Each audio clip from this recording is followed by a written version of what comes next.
حضرت عمر رضی اللہ عنہ کا اسلام قبول کرنا۔ ایک دن حضرت عمر صبح کے وقت محمد صلی اللہ علیہ وسلم کو قتل کرنے کے ارادے سے نکل پڑے۔ انہوں نے پہلے ہی معلوم کر لیا تھا کہ اللہ کے رسول کچھ ساتھیوں کے ساتھ ارقم کے مکان میں ٹھہرے ہوئے ہیں۔ ساتھیوں کی سنکھیا لگ بھگ 45 ہے۔ حضرت عمر نڈر و بہادر تو تھے ہی، اپنے ساتھیوں کی کچھ پرواہ نہ کر ننگی تلوار ہاتھ میں لیے چل پڑے۔ انہیں راستے میں نعیم بن عبداللہ مل گئے۔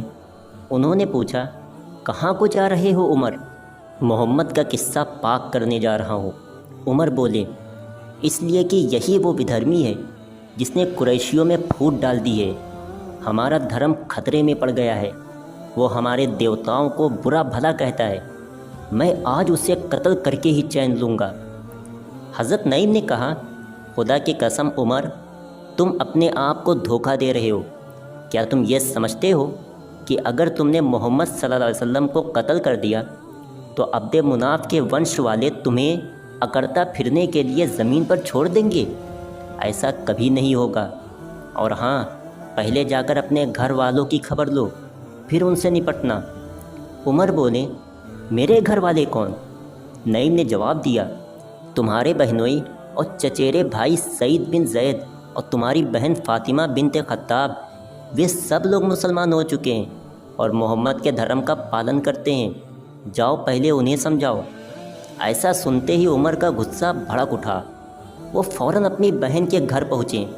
اس سمے خباب بن ارد ہاتھ میں پوتر قرآن لیے سعید اور فاطمہ حضرت عمر کی بہن کو سورہ طٰہٰ پڑھا رہے تھے۔ عمر جیسے ہی دروازے پر پہنچے تو آہٹ پاتے ہی حضرت خباب ڈر کر گھر کے ایک کونے میں چھپ گئے اور قرآن کے حصوں کو حضرت فاطمہ نے چھپا دیا۔ حضرت عمر نے خباب کی آواز سن لی تھی۔ گھر میں گھستے ہی کہنے لگے، یہ کیا ہو رہا تھا؟ کچھ بھی تو نہیں، فاطمہ بولی۔ نہیں، خدا کی قسم، عمر چنگھاڑے، مجھے معلوم ہو چکا ہے کہ تم دونوں نے محمد کا دھرم اپنا لیا ہے۔ اتنا کہہ کر وہ اپنے بہنوئی حضرت سعید پر جھپٹ پڑے اور ان کو مارنے لگے۔ بہن فاطمہ جب اپنے پتی کو بچانے دوڑی تو عمر نے بہن کو بھی اتنا مارا کہ اس کے جسم سے خون بہنے لگا۔ پر دھنیہ ہیں وہ دونوں کہ اتنی مار پڑنے پر بھی انہوں نے اپنے دھرم کو چھپایا نہیں۔ صاف صاف کہہ دیا، ہاں عمر، ہم مسلمان ہو گئے ہیں اور اللہ اس کے رسول پر ایمان لے آئے ہیں، کر لو جو تمہارا جی چاہے۔ عمر جیسا بہادر انسان ان کی ہمت پر چکت رہ گیا اور ایک بار پھر سوچنے لگا، آخر محمد صلی اللہ علیہ وسلم اپنے انویائیوں میں کیا جادو بھر دیتے ہیں اور اسلام میں وہ کیا آکرشن ہے کہ سہج کے لوگ اس اور کھینچے چلے جاتے ہیں۔ دیکھنا چاہیے محمد کیا کہتے ہیں۔ عمر نے نظریں اٹھا کر اپنی چھوٹی بہن کو دیکھا۔ اس کے سر سے خون بہہ رہا تھا اور وہ ایک کونے میں بیٹھی سسک سسک کر رو رہی تھی۔ پھر اپنے بہنوئی حضرت سعید کی طرف دیکھا، وہ بھی گھر کے ایک کونے میں خون میں لت پت پڑے تھے۔ بہن کی یہ حالت دیکھ حضرت عمر کو بھی ترس آنے لگا اور انہیں اپنے کیے پر افسوس ہونے لگا کہ میری ایک ہی تو چھوٹی بہن ہے، نہ باپ ہے اور نہ ماں۔ دنیا میں میرا ایک ہی خون ہے، میری بہن، اور میں نے اسے اتنا مارا۔ اس لیے عمر نے بہن کو پاس بلایا اور کہا، بہن پریشان نہ ہو، لاؤ اچھا دیکھوں تو تم لوگ کیا پڑھ رہے تھے، مجھے بھی تو معلوم ہو کہ یہ محمد کیا کہتا ہے۔ بہن بولی، ہمیں تو تم سے ڈر لگتا ہے۔ ڈرو نہیں بہن، میں تمہارا بھائی ہوں۔ اور پھر حضرت عمر نے دیوتاؤں کی قسم کھائی کہ قرآن دیکھ کر واپس کر دوں گا۔ حضرت فاطمہ نے قرآن دے دیا، پڑھا تو مون رہ گئے۔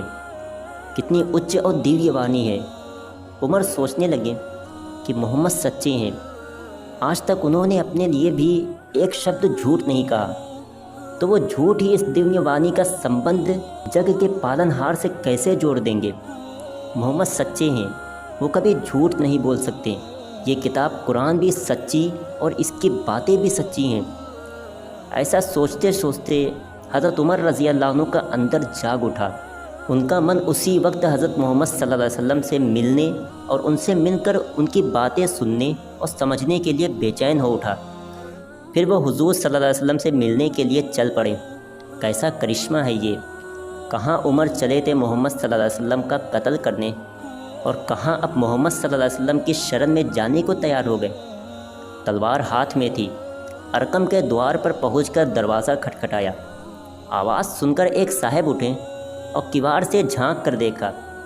حضرت عمر ہاتھ میں تلوار لیے کھڑے ہیں۔ حضرت عمر رضی اللہ عنہ جیسے ویکتی کو اس حالت میں دیکھ کر ان صحابی کا گھبرانا سوابھاوک تھا۔ حضور صلی اللہ علیہ وسلم کے پاس لوٹ آئیں اور آپ کو پوری بات بتا دی۔ لوگ سمجھیں کچھ انہونی ہونے والی ہے۔ کسی کو کیا پتہ تھا کہ حضرت عمر رضی اللہ عنہ کے انتر میں کس پرکار کی بھاونائیں ہلورے لے رہی ہیں۔